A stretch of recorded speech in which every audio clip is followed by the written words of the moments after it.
আসসালামু আলাইকুম রহমতুল্লাহ। আমি আবারও নতুন একটি ভিডিও নিয়ে আপনাদের সামনে হাজির হয়েছি।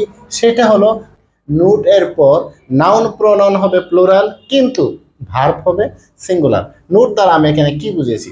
আমি এখানে নুট দ্বারা বুঝিয়েছি এনতে হলো নাইদার অফ দ্য, ওতে হইলো ওয়ান অফ দ্য, আর টিতে হইলো দ্য নাম্বার অফ দ্য, আর ইতে হলো আইদার অফ দ্য অথবা ইচ অফ দ্য। মানে এই শব্দগুলো যদি কোথাও থাকে তখন অবশ্যই এরপরে নাউন প্রোনাউন কি হবে? প্লুরাল, কিন্তু ভার্ব হবে সিঙ্গুলার। যেমন আমি লিখতে পারি ওয়ান অফ মাই স্টুডেন্টস হবে।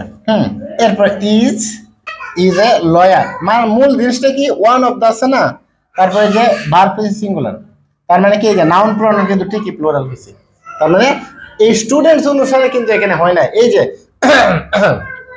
ওয়ান অফ দা আছে, তো তাই নাউন প্রোনাউন হয়েছে প্লুরাল, আর ভার্ব হবে কি? Singular. One of the students is very smart, মানে আমি যাই বলতে চাই এখানে ঠিক তেমনি একই পাবে। The number of the students, এরপরে কি হবে? ভার্ব হবে সিঙ্গুলার। ঠিক তেমনি ভাবে এখানে হোক নাইদার অফ দা, হোক আইদার অফ দা, অথবা ইচ অফ দা। তার মানে আমরা কি জানতে পারলাম? নোটের পর নাউন প্রোনাউন হবে প্লুরাল, কিন্তু ভার্ব হবে সিঙ্গুলার। আর এখানে নোটের দ্বারা আমি এখানে কি বুঝেছি? Neither of the, one of the, the number of the, either of the, অথবা ইচ অফ দা। এরকম আরো ইম্পর্টেন্ট অথবা টেকনিক্যালি অথবা গুরুত্বপূর্ণ ভিডিও নিয়ে আপনাদের সামনে হাজির হব। সেই পর্যন্ত সবাই ভালো থাকুন, সুস্থ থাকুন। আসসালামু আলাইকুম রহমতুল্লাহ বারাকাতুহু।